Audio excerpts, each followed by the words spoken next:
पापा था। चरवाहा विद्यालय क्या था? चरवाहा विद्यालय? हाँ। बेटा, चरवाहा विद्यालय बिहार में 1992 के दशक में बिहार के मुख्यमंत्री लालू प्रसाद यादव के द्वारा एक बहुत बड़ा पहल किया गया था। हाँ। जिसके तहत उनका सोच ये था कि जो गरीब के बच्चे हैं जो भैंस चराते हैं, गाय चराते हैं, बकरी चराते हैं, जो स्कूल नहीं जाते हैं, जिनका जीवन इसी में मतलब इन्हीं चीजों में गवा देते हैं, जो शिक्षा को ग्रहण नहीं कर पाते हैं या फिर बिल्कुल ही अनपढ़ रह जाते हैं, उसके लिए लालू प्रसाद यादव ने एक स्कूल बनाने का योजना लाया, जिसे चरवाहा विद्यालय कहा जाता है। उस विद्यालय खोलने का मतलब ये था कि गरीब का बच्चा, एससी का, एसटी का, ओबीसी का या जनरल का, जो गरीब बच्चा पढ़ नहीं पाता था, जो हमेशा गाय भैंस चराते रह जाता था, जो अपना पूरा जिंदगी उसी चीजों में खपा देता था, जिससे शिक्षा क्या होता है उसको समझ ही नहीं होता था।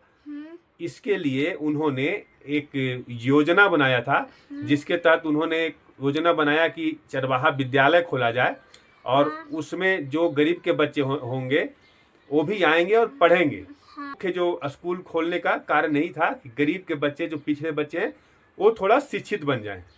तो क्या वो पढ़ लिख गए थे? हाँ, जितना सोचा गया था उतना सफलता तो नहीं मिला, लेकिन कुछ परसेंटेज, जैसे कोई भी काम होता है तो थोड़ा बहुत तो सुधार होता है, 100% नहीं होता है, मानता हूं, लेकिन 10-20% तो सुधार हुआ था। लेकिन ये जो चरवाहा विद्यालय का प्लान था वो कुछ सालों में फेल हो गया, क्योंकि उसके लिए जितने टीचर की जरूरत थी वो टीचर भर्ती नहीं किए गए। वो जो प्राइमरी स्कूल होता है, जो मध्य विद्यालय वगैरह होते हैं, उसी के टीचर को उस विद्यालय में ट्रांसफर कर दिया गया।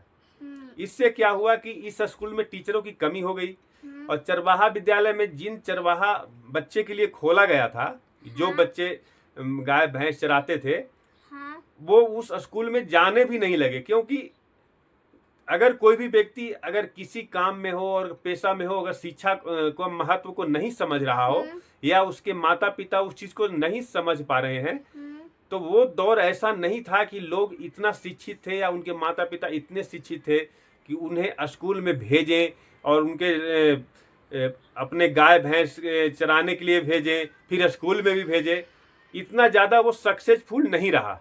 इससे क्या फायदा हुआ?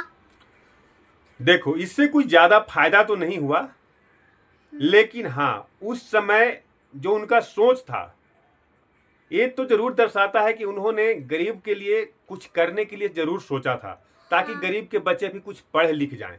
ये उनकी सोच थी। हालांकि ये सफल नहीं हुए इनमें, ये विद्यालय खोलने से इनका ज्यादा कुछ लाभ नहीं हुआ, लेकिन उनका सोच यही था कि जो गरीब के बच्चे हैं, जो पढ़ लिख नहीं पा रहे हैं, वो भी कुछ पढ़ें, वो भी साक्षर बन जाएं। ठीक है? हाँ। कि पापा चरवाहा विद्यालय अभी भी है? नहीं बेटा, अब चरवाहा विद्यालय नहीं है। जो भी विद्यालय बने थे वो सब खंडहर में बदल गए, टूट फूट गए, यानी गिर गए। क्योंकि जैसे ही सरकार चेंज हुआ या फिर उसी टाइम की जो लालू यादव की सरकार थी, उन्हें भी समझ में आ गया कि इसका कोई विशेष फायदा नहीं है, और धीरे धीरे जो स्कूल के टीचर थे वो धीरे धीरे स्कूल में जाना बंद कर दिए, क्योंकि जिनके लिए विद्यालय खोला गया था वो स्कूल जा ही नहीं रहे थे। तो इसके वजह से धीरे धीरे स्कूल बंद हो गया, और आज तो बिल्कुल नहीं है, केवल नाम है कि बिहार में चरवाहा विद्यालय भी कभी खुला था। पापा चरवाहा विद्यालय में पढ़ाई किया है? मैं? हाँ। नहीं बेटा, उस समय हमारे समय में चरवाहा विद्यालय बंद हो चुका था। ठीक है? हाँ, और अपने गांव में कोई चरवाहा विद्यालय भी नहीं है। और नहीं हमारे आसपास के गांव में भी कोई चरवाहा विद्यालय था। ठीक है? तो हेलो दोस्तों, ये हमारा छोटी सी बातचीत कैसे लगा आप लोगों को? कैसा लगा? आप अपना राय दे सकते हैं। मिलते हैं फिर से अगले वीडियो में। तब तक के लिए नमस्कार, जय हिंद।